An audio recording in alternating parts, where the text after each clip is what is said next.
आजकल घर में किसकी चलती है? सास की चल रही है कि बहू की? क्यों भैया, किसकी चलती है आजकल? हाँ? आपकी नहीं चलती बिल्कुल हैं? बहू की चलती है। आप बहू हो कि सास हो? सास की चलती है आपके यहाँ? आपकी चलती है, सास की बिल्कुल नहीं चलती। सास की चलती है तो सास सांस लेने देती है कि नहीं? नहीं। कहीं बहू डेंजर है तो कहीं सास डेंजर है, कहीं सास कम नहीं है तो कहीं बहू कम नहीं है, और इसी चक्कर में घर को नर्क बना रखा है।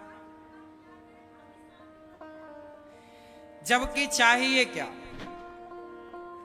नारद जी कह रहे हैं, हम नहीं कह रहे हैं, लो यही कर लो प्रपंच पूरा। माताओं को बस बताने का मौका मिले तो फिर पूरा उड़ेल देती है, रुकती नहीं। अच्छा, माताओं से कोई उनका दुख सुनने बैठ जाए, भले दुख ना हो, बस कोई ये कह दे कि अपना दुख सुनाओ, तो रोते रोते, कुछ नहीं है फिर भी आंसू बह रहे हैं। सास बुरी नहीं होती और बहू भी बुरी नहीं होती। ना तो सास बुरी होती है ना तो बहू बुरी होती है, माहौल बुरा होता है। क्या बुरा होता है? माहौल बुरा है। इसलिए उस माहौल को ठीक किया जाए। और एक बात मैं आपको कह दूं कि कोई कितना भी बुरा हो, आपका कोई कुछ नहीं बिगाड़ सकता यदि आप भले हैं तो। जैसे जैसे जब हवा तूफान के रूप में आती है, कोई बवंडर चल रहा है, तूफान चल रहा है, हवा चल रही है घनघोर, तो आप लोग अपने घर के खिड़की दरवाजे खोल देते हैं या बंद कर देते हैं? बोलो, क्यों बंद करते हैं? ताकि हवा में जो धूल और कचरा है वो घर के भीतर प्रवेश।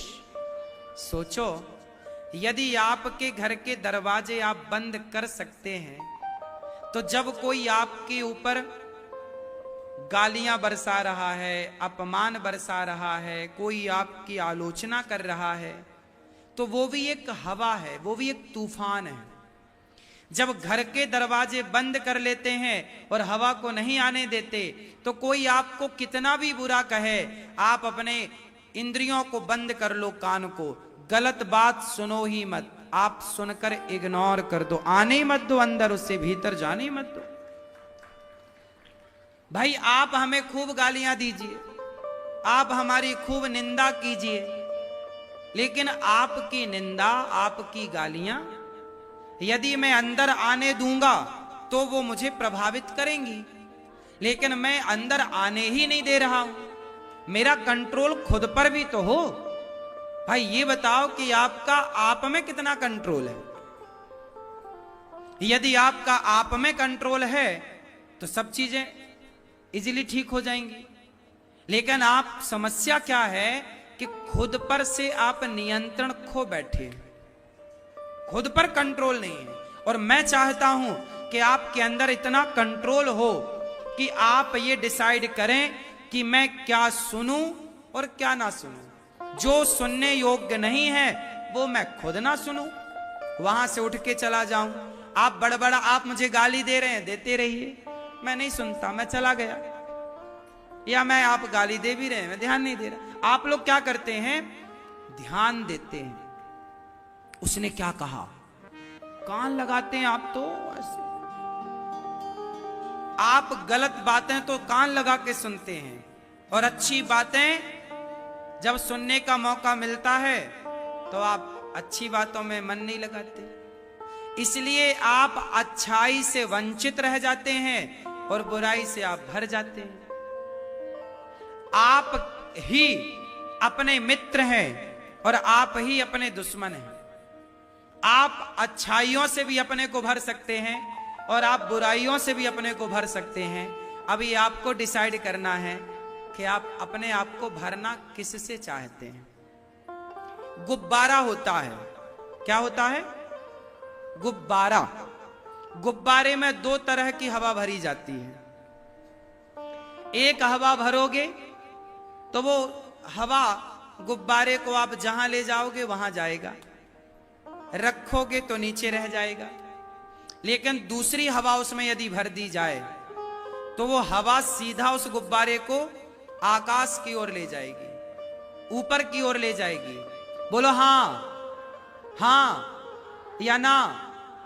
एक हवा है कि गुब्बारे को छोड़ा जाए तो वो उसे नीचे ले जाएगी, और एक हवा है कि गुब्बारे को छोड़ा जाए तो वो उसे ऊपर ले जाएगी। आप गुब्बारा हैं और आपके आसपास का माहौल, सत्संग, कुसंग, ये वही हवा है। कुसंग की हवा भर ली तो आप नीचे चले जाएंगे, और सत्संग की हवा भरोगे तो आप अपने आप ऊपर चले जाएंगे। ऊपर जाना है तो बस सत्संग की हवा सही होनी चाहिए। हम आपको क्या कर रहे हैं? हवा ही तो भर रहे हैं सत्संग की, वो हवा जो आपको ऊपर ले जाएगी। लेकिन आप अपने अड़ोसियों पड़ोसियों के साथ बैठते हैं तो आप वो हवा भर लेते हैं जो आपको नीचे गिरा देती है। दुर्योधन को शकुनी ने ऐसी हवा भर दी कि दुर्योधन नीचे गिर गया, और अर्जुन को कृष्ण ने ऐसी हवा भरी कि अर्जुन ऊपर उठ गए। हाँ या ना? तो यह दास अनिरुद्ध आपकी यही सेवा करता है कि आपको ऊपर उठाना चाहता हूं मैं। जैसे एक बाप अपने बेटे को ऊपर उठाता है, ऐसे एक गुरु चाहता है कि मेरा शिष्य मेरे अपने मेरे से भी ऊपर उठ जाएं। यही एक गुरु परंपरा है। हमारे यहां हमारे ऋषि मुनि बहुत बड़े परोपकारी हुए हैं। एक संत ही समाज का सही उत्थान चाहता है। एक संत से ज्यादा परोपकारी धरती पर दूसरा नहीं हो सकता। संत परोपकार करता है। किस बात से परोपकार? आप देखिए हमारे देश के संत कितना कथा सुना सुनाकर, अच्छी बातें सुना सुनाकर लोगों को गलत मार्ग से निकालकर सही मार्ग में ले आते हैं। कितने लोगों ने कथा सुनकर, ये दास अनिरुद्ध ने कथा सुनाई तो कितने लोगों ने शराब छोड़ दी, कितने लोगों ने मांसाहार छोड़ दिया, कितने लोग डिप्रेशन से बाहर आ गए, कितने लोग आत्महत्या करने जा रहे थे कि तुरंत उनका हृदय परिवर्तन हो गया और अच्छा जीवन जीने लग गए। क्या ये पुण्य का कार्य नहीं है? समाज को सही दिशा देना इससे बड़ा पुण्य नहीं। इसलिए कहता हूं कि आप खुद अच्छे बने और औरों का अच्छा मार्गदर्शन करें। बात समझ में आई? आप अच्छे बने और दूसरों को भी अच्छा बनाए। और दूसरों को अच्छा कौन बना सकता है? जो खुद अच्छा हो। जो स्वयं अच्छा ना होगा वो दूसरों को अच्छा मार्ग कभी बता ही नहीं सकता। बताएगा भी तो उसके बताने का प्रभाव नहीं पड़ेगा। प्रभाव तभी पड़ता है जब व्यक्ति स्वयं उस मार्ग पर चले और फिर बताए। इसलिए ये दास अनिरुद्ध, मैं जितना बता रहा हूं उस मार्ग पर पूरा पूरा चलने का प्रयास भी करता हूं कि जो मैं बताऊं उस मार्ग पर चलूं। मैं कहता हूं कि जगत के भरोसे नहीं, जगन्नाथ के भरोसे रहो, तो मैं खुद भी रहता हूं जगन्नाथ जी के भरोसे। मैं भी सत्संग करता हूं, मैं भी अच्छी बातें सुनता और कुसंग से बचता हूं। मैं किसी निंदा चुगली में कभी नहीं उलझता। मैं कभी किसी की निंदा सुनता ही नहीं और ना किसी की निंदा करता हूं। हर व्यक्ति में गुण अवगुण दोनों हैं। इस संसार में एक व्यक्ति बताओ जिसके अंदर बुराइयां ना हो। बताओ भैया, बताओ आप। उसका नाम बताओ जिसके भीतर बुराई ना हो। बोलो, है कोई ऐसा है तो बताओ। सबके भीतर गुण दोष दृश्य दोषा, ये संसार बना ही गुण और दोष से, अच्छाई और बुराई से ही ये संसार का निर्माण हुआ है। हमारे भीतर यदि अच्छाई है तो बुराई होगी। ऐसा कोई धरती में है नहीं एक भगवान के सिवा जिसमें कोई बुराई ना। फर्क कितना है कि जो बुरे लोग होते हैं वो दूसरों की बुराइयां देखते हैं, और जो भले लोग होते हैं वो स्वयं की बुराइयां देखते हैं। बुरा जो देखन में चला, बुरा न मिलिया कोई, जो दिल खोजा आपना, हमसे बुरा न कोई। अच्छा व्यक्ति कभी किसी की बुराई नहीं देखता। जो दूसरों की बुराई देखता है मतलब वो अच्छा नहीं। पहचान बता रहा हूं, जो किसी की बुराई देखे वो अच्छा नहीं है, और जो सबकी अच्छाई देखे और केवल खुद में बुराइयां ढूंढे वो सबसे बेहतर है। इसलिए आप लोगों की तरह मत बनना, कभी किसी की बुराई पर आंखें ना गड़ाना, सदा अच्छाई देखना, उस व्यक्ति से भी अच्छाई सीख लो, और बुराई कमियां खुद की। हम कहां बुरे हैं, हम कहां गलत हैं, हम कहां सुधार कर सकते हैं, कहां हम अपने को बेहतर बना सकते हैं। हम में करोड़ों बुराइयां हैं, क्यों जी? इसलिए ना तो सास बुरी होती है, ना बहू बुरी होती है, नजरिया बुरा होता है। सही है मेरी मां? यदि बहू अपनी बुराई देख ले, अपनी कमी देख ले, और सास अपनी कमी देख ले, पत्नी अपनी कमी देख ले, और पति अपनी कमी देख ले, तो फिर दूसरे में कमी नजर ही नहीं आएगी। दूसरे में कमी इसलिए नजर आती है क्योंकि आप उसकी बुराई ही देखना चाहते हैं, अच्छाई देखना ही नहीं चाहते।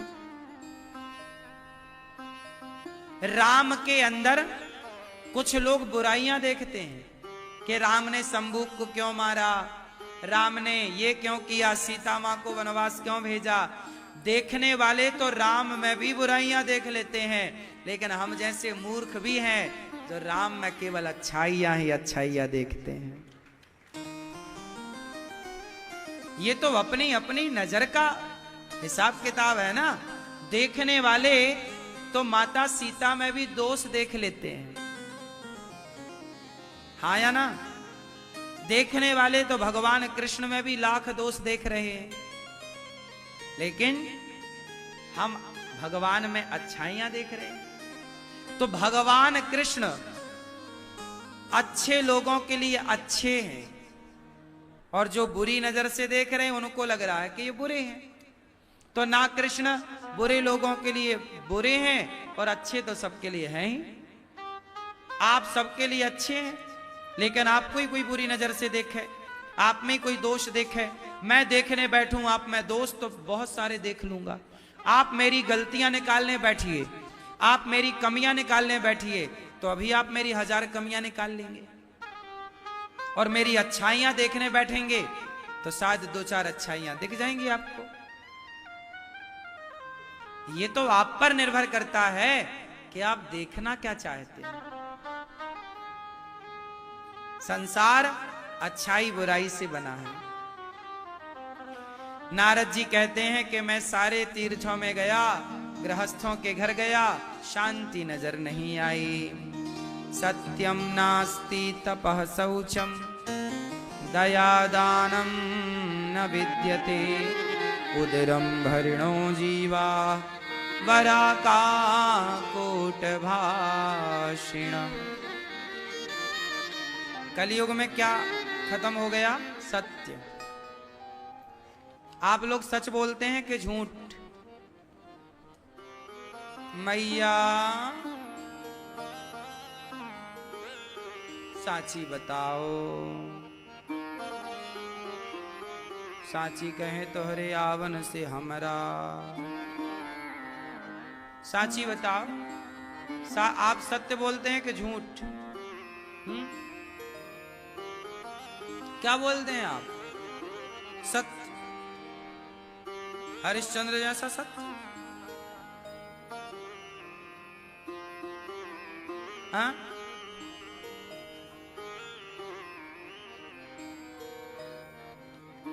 कुछ सच बोलते हैं, कुछ झूठ बोलते हैं।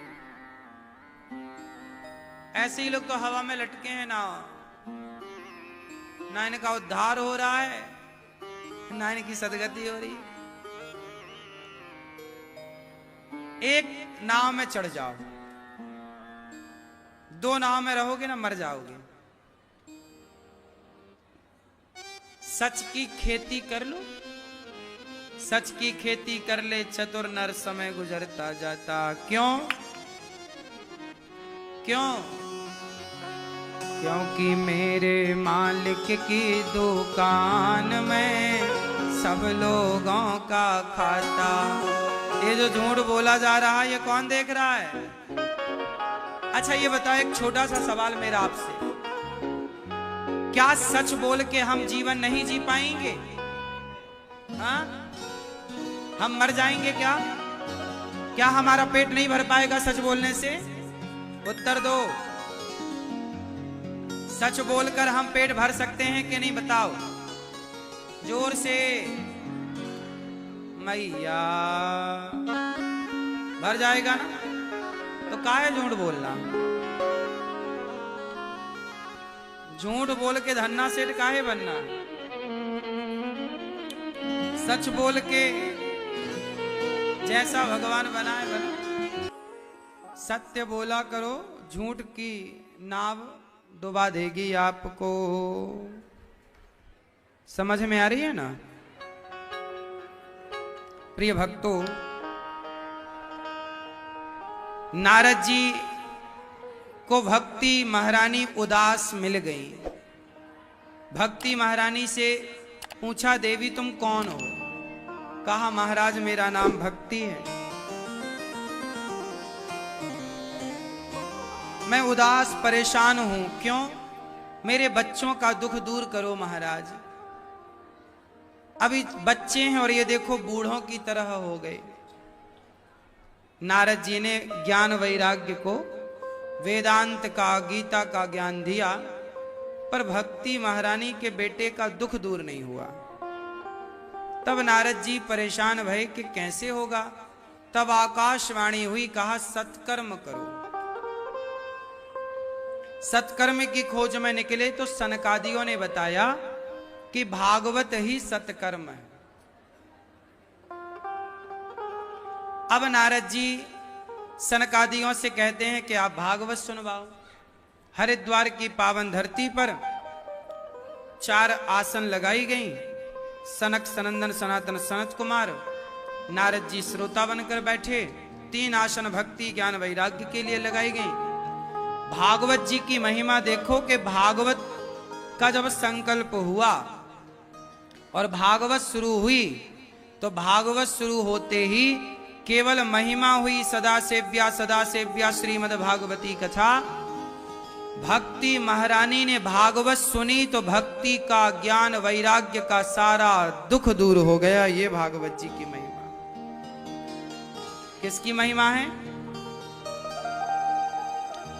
जिस भागवत से भक्ति, ज्ञान, वैराग्य की भाग्य बन जाए, उनका दुख दूर हो जाए, वो भागवत से हमारा और आपका दुख दूर नहीं होगा।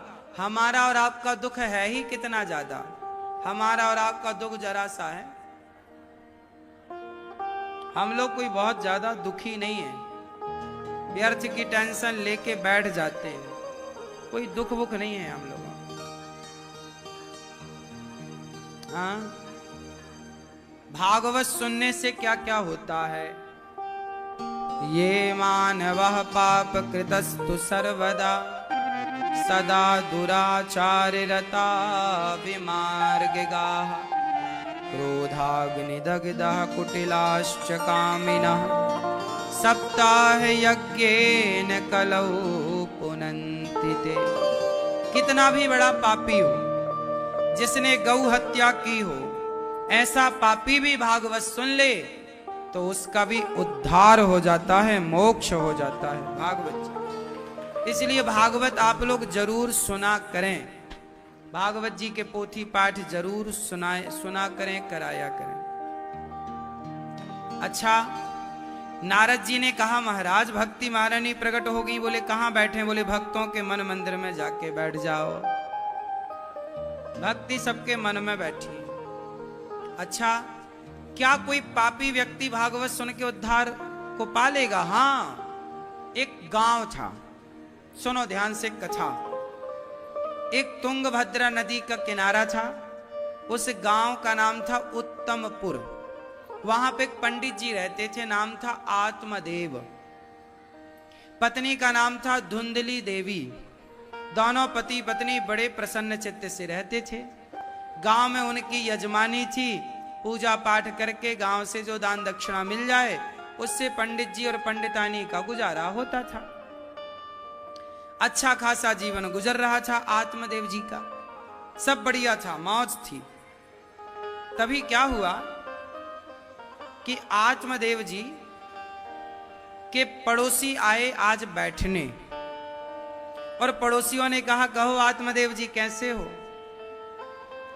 ये जो हम कहानी सुना रहे हैं ये भागवत की कहानी तो है, पर ये हमारी और आपकी भी कहानी है। जब आप बहुत खुश होते हैं, जब आप बहुत प्रसन्न होते हैं, तो आपकी प्रसन्नता से कुछ लोग परेशान हो जाते हैं।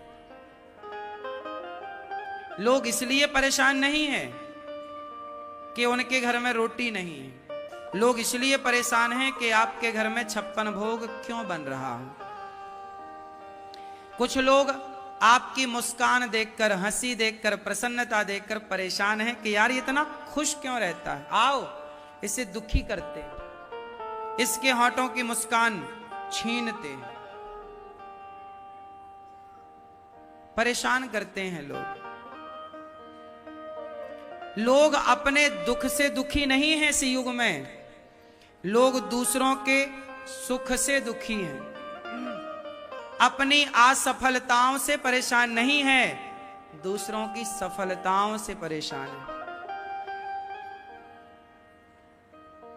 उन्हें खुद की असफलता से कोई दिक्कत नहीं है, आप सफल क्यों हो गए इससे उनकी रातों की नींद हराम है। अब वो पूरा प्रयास कर रहे हैं, कायनात लगा रहे हैं कि तुम्हें कैसे असफल बनाया जाए। इसलिए मैं आपसे कहता हूं, मैं आपसे एक विशेष बात कहता हूं, मेरे जीवन का अनुभव है और यह ज्ञान करोड़ों का नहीं अरबों का है, कि कभी किसी की बातों से परेशान मत होइए। लोगों का काम है आपकी आलोचना करना, नीचा दिखाना, गाली गलौच करना। करने दो, वो बेचारे यही करने के लिए बने। वो आपकी आलोचना में समय ना लगाते, वो आपके बुराई देखने और बताने में समय ना लगाते, अपने लिए कुछ बेहतर सोचते तो वो आज बेहतर होते। व्यक्ति बेहतर तब तक नहीं होता जब तक वो दूसरों की कमियां देखता है। इसलिए आप ऐसे ना बनिएगा, मेरी प्रार्थना है। कभी किसी की बुराई आप मत दे। जिस दिन आप बुराई देखने लग गए, लिख कर दूंगा, आप कभी सफल नहीं हो सकते। वो व्यक्ति कभी सफल नहीं हो सकता जो दूसरों की बुराई देखता है। दत्तात्रेय जी ने 24 गुरु बनाए, समाज को मैसेज दिया कि तुम चींटी, बंदर, हाथी, जलचर, थलचर, नभचर, तुम सब में कमियां देखते हो, हर इंसान में कमियां, लेकिन दत्तात्रेय जी कहते हैं मैं कमियां नहीं, मैं सबसे सीखता हूं। 24 गुरु बना के सीख गए। चींटी से लेकर हाथी तक को गुरु बना लिया दत्तात्रेय जी। सिखाती तो चींटी भी बहुत कुछ है, क्या आप सीखने को तैयार हैं? सिखाता तो जलता हुआ दिया भी है। क्या तुम सीखने को तैयार हो? सिखाती तो बहती हुई नदी भी बहुत कुछ है, क्या तुम सीखने को तैयार हो? आलोचना करोगे, बुराई करोगे तो आप सफल ना हो पाओगे। आपके बच्चे भी किसी की बुराई करते हो, अपने दोस्तों की, मुंह पे उंगली रख दो, बेटा तुम्हें किसी बच्चे की बुराई नहीं करना। आप बचपन से बच्चों के मुंह पे उंगलियां रखने लग जाओगे कि बेटा तुम्हारा दोस्त कैसा है, तुम्हें क्या करना, बेटा तुम कैसे हो। हम क्या करेंगे कि हमारा पड़ोसी कैसा है, हमें क्या करना कि आप कैसे हैं। आप में अच्छाई हम ग्रहण कर लें बस। तो यही पड़ोसी परेशान थे आत्मदेव जी की प्रसन्नता से। एक दिन पड़ोसी आए, बैठे, आत्मदेव जी से गए आपके क्या चल रहा है? आत्मदेव जी बोले बढ़िया चल रहा है। अब लोगों की तो आग लग गई जब ये सुने कि इनका तो बढ़िया चल रहा है। एक बात बताएं,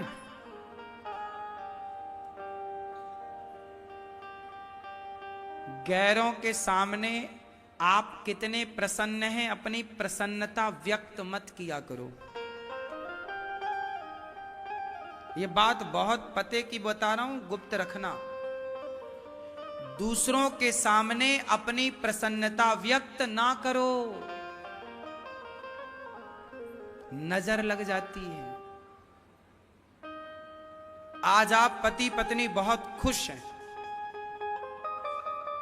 आज आप भाई भाई बहुत खुश हैं, और कहीं आप पति पत्नी को, भाई भाई को लोगों ने देख लिया, अरे ये तो बहुत खुश हैं, ये तो बहुत प्रेम से रहते हैं। दुनिया वाले पूरी जान लगा देंगे कि कैसे आपके आंखों में आंसू आ जाएं और वो तिगड़म लगा के हो ना हो आपको लड़ा दें।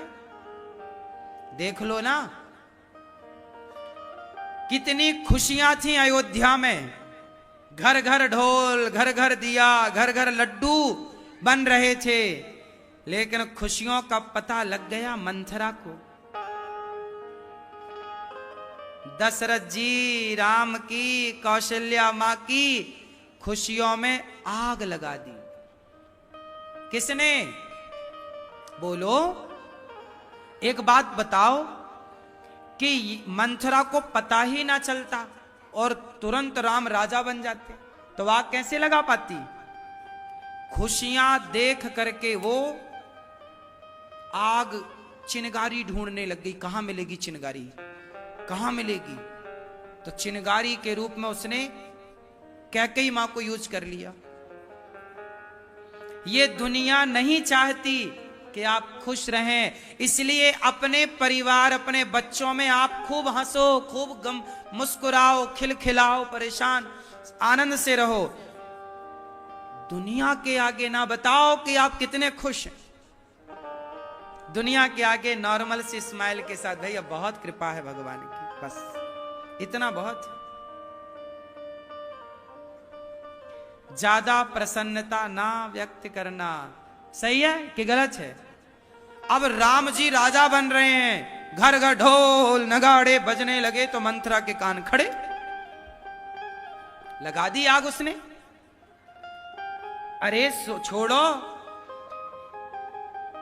पांडवों को दे दिया था इंद्रप्रस्थ, बंजर भूमि, पर बंजर भूमि को मेहनत करके सजा लिया पांडवों ने। तो पांडवों का जब वैभव बना, धन धान्य बढ़ा, तो दुर्योधन गया, तो दुर्योधन तो देखता, अरे इतना इतना इतना, उसकी तो आग लग गई।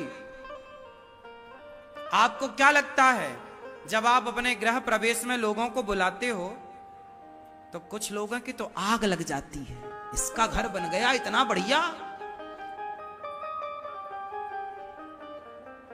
हाँ या ना? काश हर व्यक्ति आपकी प्रसन्नता में प्रसन्न होता, कितने अच्छा होता ना कि आपके खुशी में सब खुश होते और आपके दुख में सब दुखी होते। लेकिन कुछ लोग हैं जो आपके दुख में खुशियां मनाते हैं और आपके सुख में उन्हें बुखार आ जाता है।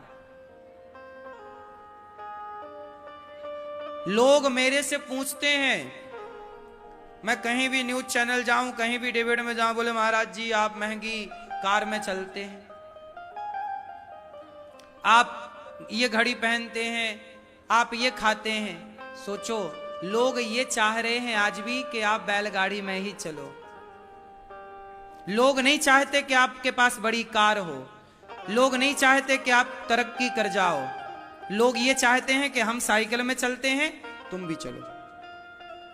वो ये तो देखते हैं कि आप बड़ी कार में चलते हैं, वो ये नहीं देखते कि मेहनत कितनी होती है, काम कितना होता है। सोचो, मैं अभी 3 बजे से यहां बैठा हूं कथा करने, और 2:45 बजे मैं दिल्ली से आया न्यूज चैनल पर ही गया था। बुलाते हैं उन लोग तो चले जाते हैं। गए सुबह 9 बजे निकला मैं दिल्ली, सुबह यहां से 9 बजे दिल्ली गया, दिल्ली से फिर वहां का काम करके आया, और आपको देखो समय से आके कथा भी सुनाने लग गया। अब ये लोग चाहते हैं कि आप गाड़ी से क्यों चल रहे हो? अब बताओ, गाड़ी से नहीं चले तो फिर काम कैसे करें? लेकिन लोग चाहते हैं कि नहीं, आप क्यों तरक्की करेंगे? तरक्की करने का अधिकार तो केवल बॉलीवुड को है। वो गुटखा बेच करके मर्सिडीज में चलते हैं तो कोई आपत्ति नहीं है किसी को। दाने दाने में केसर का दम बेचने वाले, गुटखा बेचने वाले, खुद का हेलीकॉप्टर है उसमें चलें, कोई सवाल नहीं उनसे करता कि क्यों जी तुम इतने बड़े हेलीकॉप्टर में, इतनी बड़ी गाड़ी में क्यों चलते हो, जबकि बेच क्या रहे हैं? गुटखा। और हम आपके बच्चों को संस्कार की बातें करें, सही बात करें, वृद्ध माओं के पांव दबाकर सेवा करें समाज की, 30,000 लोग भरपेट भोजन करें गौरी गोपाल में, तो इन सबको ना देखकर वो ये देखते हैं कि आप गाड़ी पे क्यों चलते हैं। समाज इस मानसिकता में है कि तुम तरक्की ना करो। आज हमारे देश में ऐसी बातें होती हैं कि तुम्हारे पास ये गाड़ी क्यों है, तुम्हारे पास ये क्यों है। विदेशों में लोग बड़े प्रसन्न होते हैं, यार ये तरक्की कर गया, लोग खुश होते हैं। एक अभी अपना देश ही है कि पड़ोसी गाड़ी ले आए तो बगल वाले आज रात का भोजन नहीं करेंगे। हाँ या ना? मुझे जरूरत तो हेलीकॉप्टर की, सही बताऊं, लेकिन मैं हेलीकॉप्टर ले लूंगा तो बहुत सारी आबादी भारत की चली जाएगी गम में मर जाएंगे, परेशान हो जाएंगे।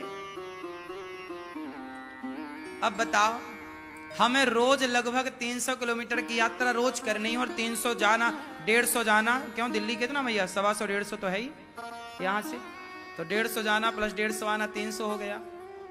तो भाई 300 यात्रा करके और काम भी करना है हमें, तो इसके लिए क्या चाहिए? समय बचाना है। तो और ये चीजें बनी क्यों हैं? गाड़ी काय के लिए बनी है? साधन तो चाहिए, काम करना है तो, समय बचाना है तो। अब लोग क्या चाहते? नहीं, आप तो साधु हैं, आप तो संत हैं, आपको क्या जरूरत है गाड़ी की? लोग कहते हैं आप तो संत हैं, साधु हैं, संतों को क्या जरूरत है? अरे भाई, आज संत जितना काम कर रहे हैं, एक गृहस्थ इतना काम नहीं कर पा रहा है। उदाहरण देता हूं आपको, देख लो। आप गृहस्थ हो ना, आपके कितने बच्चे हैं? 3, 2, 1, 4 और 5 बच्चे हैं, और आप 5 बच्चों को पढ़ाते हो। सारी जिंदगी 5, 4, 3, 2 बच्चों को पढ़ा पढ़ा के आप जीवन पूरा करते हो। आप सारी जिंदगी 2 बच्चों को पढ़ाते हो, 3 बच्चों को पढ़ाते हो, अपने माता पिता और पति पत्नी, ये 6-7 लोग आपके परिवार में होते हैं। इन 6-7 लोगों में ही आपका जीवन गुजरता है। लेकिन ये दास अनिरुद्ध, आपके 3 बच्चे हैं या 2? गौरी गोपाल गुरुकुल में 150 बच्चे हैं, 150 बच्चे पढ़ रहे हैं। सबका रहना फ्री, खाना फ्री, पढ़ना फ्री, कॉपी किताब बैग सारा फ्री। आपको 2 बच्चों की जिम्मेदारी है, हमारे ऊपर 150 बच्चे आज पढ़ रहे हैं, और 150 बच्चों को पढ़ाना लिखाना, उनको योग्य बनाना गुरुकुल में, ये जिम्मेदारी अनिरुद्धाचार्य की है। आप सबके सहयोग से कार्य हो रहा है। आपकी एक माँ है, एक आपकी जन्म देने वाली माँ और एक पत्नी की माँ, मतलब सासू माँ। मौका मिला तो दो माँओं की आप सेवा कर पाते हैं, पत्नी की माँ की और अपनी माँ की।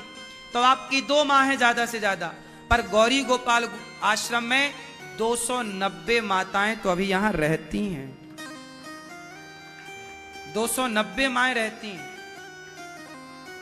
क्या करें, आपके 6 लोगों का परिवार है तो आप इतना काम करते हैं, हमारा तो इतना बड़ा परिवार है। अब बताओ कि हम ज्यादा काम कर रहे हैं या कुछ लोग जो कह रहे हैं वो लोग ज्यादा काम कर रहे हैं? बोलो, मेहनत किसकी है? उत्तर दो। लोग ये तो देखते हैं कि अनिरुद्धाचार्य जी देखो गाड़ी में चल रहे हैं, घड़ी पहन रहे हैं। लोग ये नहीं देखते कि आज मैं सुबह 9 बजे जब निकला तो सिर्फ 4 चम्मच केवल मैंने पुलाव लिया, सिर्फ 4 चम्मच पुलाव, इतना सा पुलाव खाया और 2-4 बादाम चबाई और इतना खा के मैं निकला। रास्ते में सिर्फ पानी पिया, केवल सादा पानी, और अभी भी मैंने उसके बाद कुछ अभी लिया नहीं, कुछ भी नहीं खाया। दिन भर कई बार खाने का ही वक्त नहीं मिलता। अब रास्ते में खाने की आदत नहीं है कि रास्ते में खाएं। तो लोग ये नहीं देखते कि आदमी बिना खाए पिए समाज की सेवा में लगा है। लोग ये नहीं देखते कि व्यक्ति की मेहनत क्या है। मैं कल भी दिल्ली गया था, कल भी दिल्ली गया और कल भी मैं वहां 8 बजे तक, 10 बजे तक, 9-10 बजे तक एक न्यूज चैनल पर बैठा रहा। उन्होंने बुलाए, काम कर, वो बुलाते हैं, काम करना ही पड़ता, जाना ही पड़ता है। तो कल भी मैं वहां से आया, रात्रि को मैं 12:30 बजे, लगभग 12 बजे, पौने 12 बजे में आया रात को 12 बजे में कल आया और सुबह फिर जल्दी से 9 बजे सुबह यहां मिलजुल के कार्य करके अन्न क्षेत्र बांट के फिर चला गया और फिर अभी आया तो आपको कथा सुना रहा हूं। ना तो कल ठीक से मैं खा पाया, ना आज ठीक से खा पाया, लेकिन काम में कोई रुकावट नहीं है। खाना पीना कट गया पर काम नहीं कटा, काम तो जस का तस होगा। जब आप 5 लोगों का पालन करने के लिए, 5 लोगों की सेवा करने के लिए दिन रात मेहनत करते हैं तो आप कभी अनिरुद्धाचार्य की जगह अपने को रख कर देखिए कि जब आपके ऊपर 290 माओं की जिम्मेदारी होगी, आपके ऊपर जब 150 बच्चों की जिम्मेदारी होगी और 30,000 लोग पर डे प्रसाद पाएंगे, जब ये जिम्मेदारी आपकी होगी तो आप कितनी मेहनत करेंगे। समाज इमारत तो देखता है। मैंने 7वीं कक्षा में एक पाठ पढ़ा था, नींव की ईंट। आदमी ये तो देखता है कि ये इमारत, ये बिल्डिंग कितनी अच्छी है, पर ये नहीं देखता कि उस बिल्डिंग में जो नींव है वो कितनी मजबूत है और पूरा वजन किस पर है, उस नींव की ईंट पर है। तो व्यक्ति तरक्की तो देखता है, समाज आज व्यक्ति की कामयाबी तो देखता है, पर कामयाबी के पीछे की मेहनत नहीं देखता और मेहनत से उन्हें कोई लेना देना भी नहीं। वो तो कामयाबी देख करके लोग परेशान होते हैं कि कैसे इन्हें नीचे गिराया जाए। और सोचिए, इस समाज में, इस देश में मुझे भी लाखों लोग ऐसे हैं, बहुत लोग ऐसे हैं कि जो आज भी मुझे बुरा कहते हैं, लेकिन आप जैसे लोग ऐसे भी हैं कि जो दास अनिरुद्ध की अच्छाइयां देख करके आप प्यार भी करते हो और साथ भी देते हो। मेरे अंदर दोनों बातें हैं, अच्छाइयां भी कुछ होंगी और बुराइयां भी कुछ होंगी। ये तो आप जैसे लोग अच्छे लोग हैं कि आप अच्छाइयां देख लेते हो, कुछ लोग मेरे भीतर की बुराइयां देखते हैं। मैं ये नहीं कहता कि मेरे भीतर बुराइयां नहीं है, कूट कूट के भरी है। इंसान तो मैं भी हूं, इंसान हूं तो मुझसे भी गलतियां होंगी। 3 घंटा बोलूंगा तो मेरी भी जबान फिसलेगी, कुछ भी बोल दिया जाएगा ना चाह कर भी। लोग उस 5 सेकंड 10 सेकंड की बात को मुद्दा बना लेते हैं। ऐसा है। मैं तो आपसे केवल ये कहता हूं कि आप परेशान, देखिए इतने उथल पुथल जीवन में, इतना परेशानी पर भी मैं प्रसन्न रह करके अपना कार्य ईमानदारी से करता हूं। गौरी गोपाल भगवान ने जो जिम्मेदारी दी है, भगवान ने मुझे जिम्मेदारी दी है, तो मैं तो ये जिम्मेदारी मेरी नहीं, ये सारा गौरी गोपाल और गौरी गोपाल के काम भगवान के हैं। मैं तो भगवान के कर्मचारी, नौकर बन के कार्य कर रहा हूं और पूरी ईमानदारी, पूरी मेहनत, पूरी लगन से मैं कार्य करता हूं। बिना थके, बिना हारे, हिम्मत हारे बिना थके मैं अपना काम करता हूं। मैं चाहूं तो दिन भर विश्राम करूं, कौन रोकने वाला है? मैं दिन भर आराम करूं, लेकिन मैं कई साल हो गए, कभी जब मैं बीमार ही पड़ जाता हूं, शरीर ही कह देता है कि अब थोड़ा, तब मैं दिन में, कभी सालों में, कभी 1-2 घंटे के लिए दिन में लेटता हूं। साल 2 साल में कभी, मैं रोज क्या महीनों तक मैं कभी लेटता नहीं हूं। दिन में विश्राम नहीं, ऐसा नहीं कि सो रहे हैं हम, सोने का टाइम नहीं। रात्रि को भी मैं सोता हूं तो 5 घंटे 6 घंटे ही सो पाता हूं। 8 घंटे की नींद तो कब ली थी पता नहीं। जीवन में जिम्मेदारी बड़ी होती है और जिम्मेदारी को ईमानदारी से निभाना और भी बड़ा काम है। इसलिए ये दास केवल वो कार्य कर रहा है और आप सबका साथ और आशीर्वाद है। मैं प्रार्थना करूंगा कि आप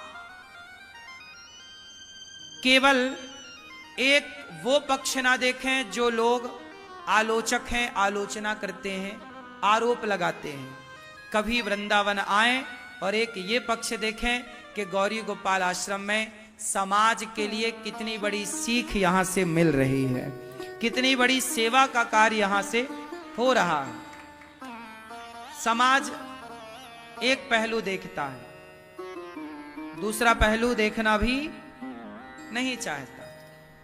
इसलिए ये दास अनिरुद्ध आपसे कहता है कि गौरी गोपाल आश्रम में जितनी सेवाएं हैं, अब देखो यहां पर माताएं आती हैं। आज दुर्भाग्य से हमारी एक वृद्ध मां जो यहां वर्षों से थी, आज सुबह सुबह उनका बहुत बुढ़ापा था, बहुत आयु थी, उनकी मृत्यु हो गई।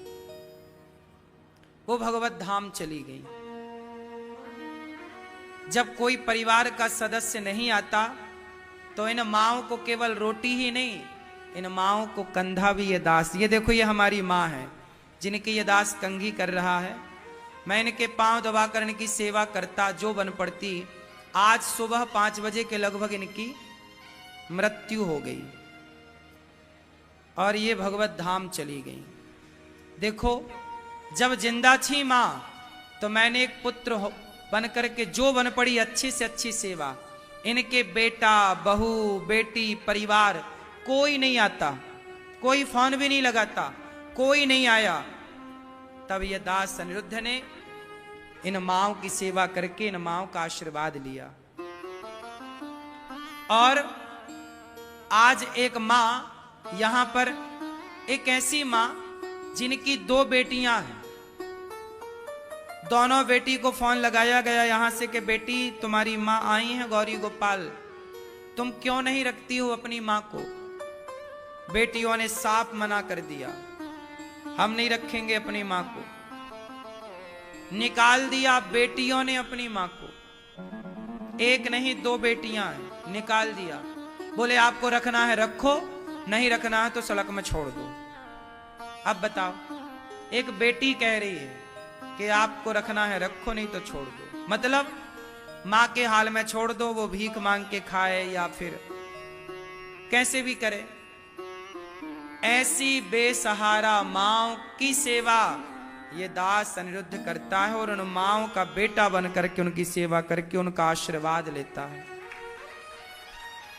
इन माओं से हमें क्या चाहिए?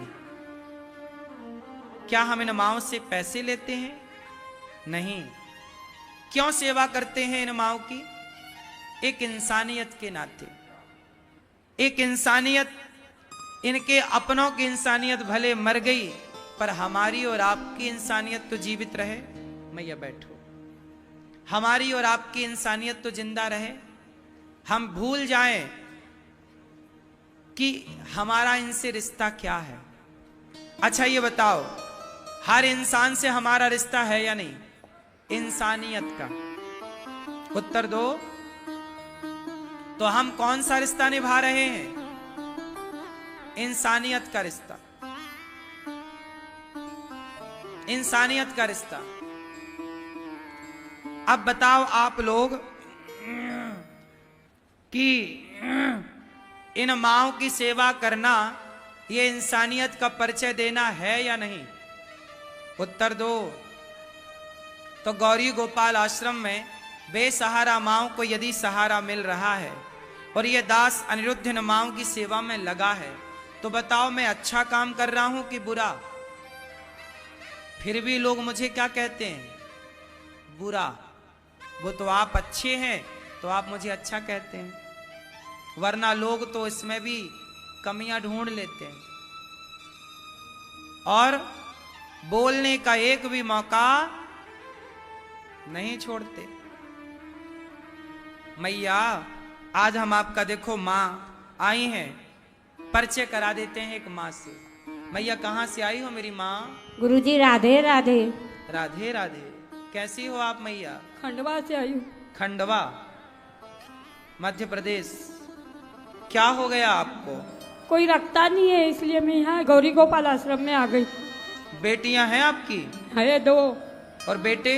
नहीं है। पति? पति भी नहीं है। पति कब चले गए? बहुत साल हो गए और बेटे को 9-10 साल हो गए। बेटा था पहले? हाँ। 10 साल पहले? हाँ। भगवान के घर चला गया। बहू? बहू नहीं, कुंवारा मर गया। कुंवारा था। बेटियों का विवाह हो गया? हाँ। बेटियां कभी रखना भी चाहे तो उनके पति नहीं रखना चाहते। मैं इधर उधर खाना खाती हूँ और सोने जाती खाली बस। आप खाने पीने कहीं और जाते हैं? मंदिर जाती थी और मंदिर से आ जाती थी। तो घर में भोजन भी नहीं मिलता था? नहीं, झगड़ा होता था। दोनों बेटियों के यहाँ? हाँ। उनके पति नहीं खान देते थे, वो भी सीधे नहीं रखते। दोनों के पति मना, बेटियों के कभी इच्छा भी हो तो वो मना, डरती है पतियों से। ठीक है,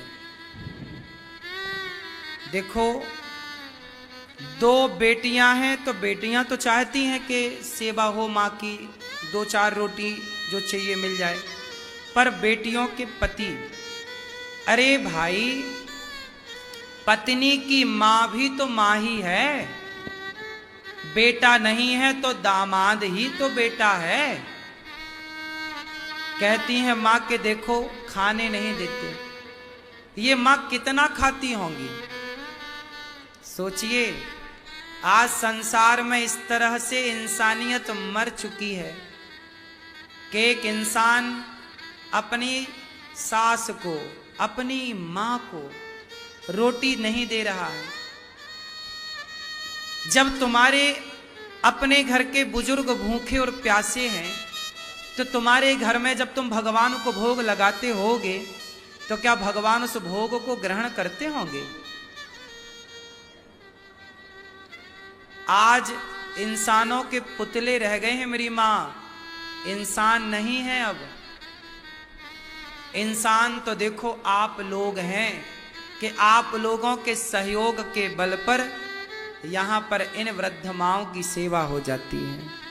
इनकी अपनी बेटी दामाद इन्हें भले भोजन ना दें, लेकिन आप सबके सहयोग से गौरी गोपाल में इन वृद्ध माओं को भोजन मिलता है। अब बताओ ये सताई ठुकराई माँ है, जरूरतमंद माँ है कि नहीं?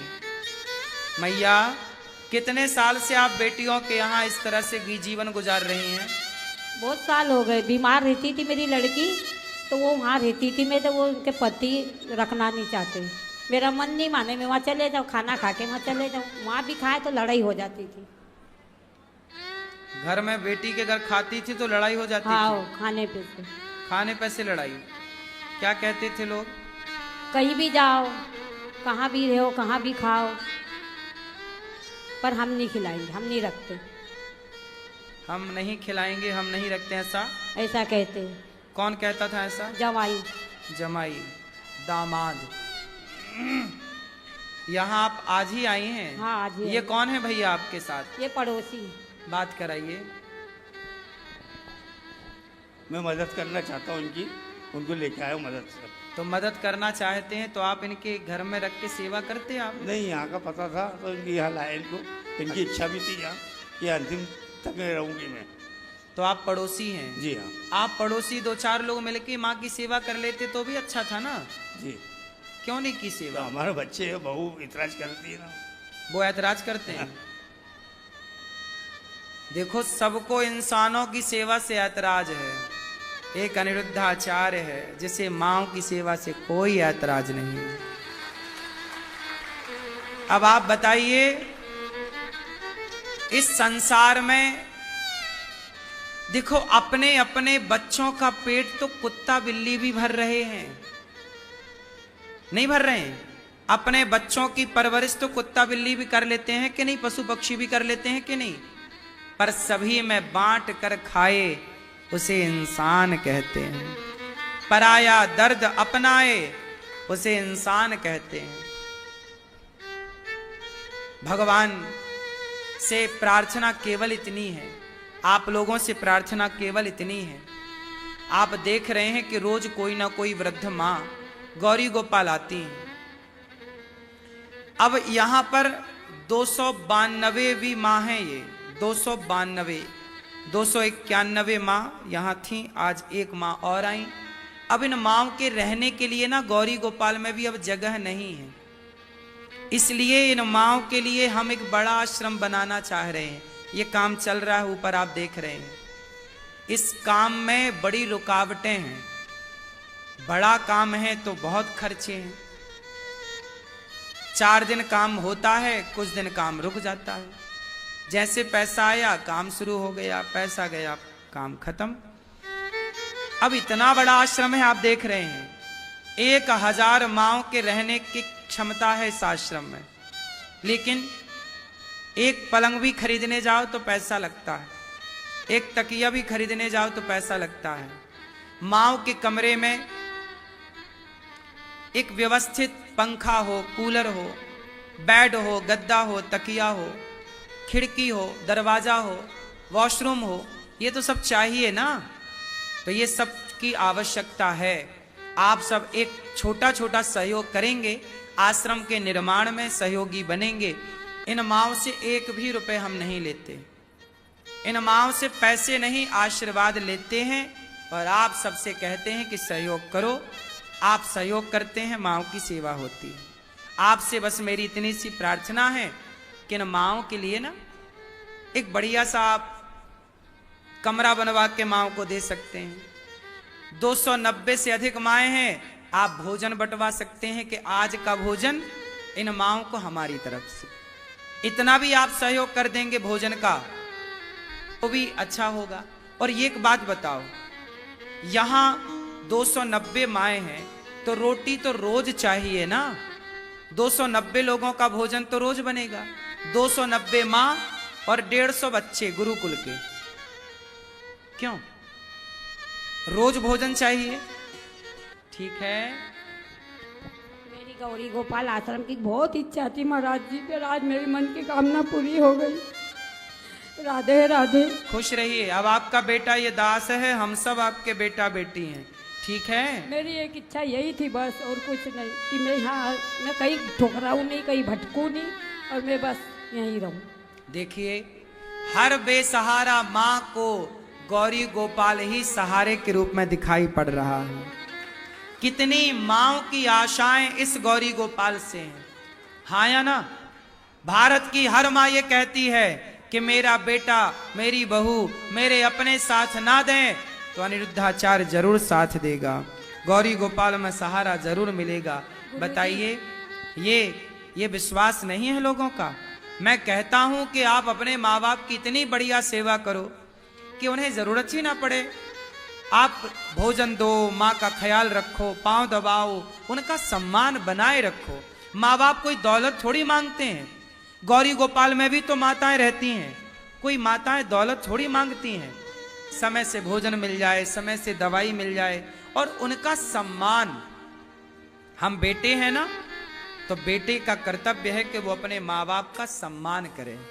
माँ बाप ये नहीं कहते कि बेटा तुम सारा कमाई हमें दे दो। माँ बाप ये कहते हैं बेटा हमारा तुम सम्मान बनाए रखो, इस घर में इज्जत करते रहना, माँ बाप की इज्जत करते रहो, बस इतना ही माँ बाप चाहते हैं। आज बहू आती है, माँ को बिल्कुल देखती नहीं है, सम्मान नहीं करती। उस माँ को बुरा लगता है कि मेरे ही घर में मेरा ही अब कोई सम्मान नहीं है, तो वो माँ परेशान होती है। सम्मान नाम की जो चीज है ना, जो सम्मान अपने लिए चाहते हैं, वो माँ बाप का भी सम्मान आपको बनाए रखना चाहिए। ऐसी हर बेटा, हर बहू, हर बेटी से मेरी प्रार्थना है।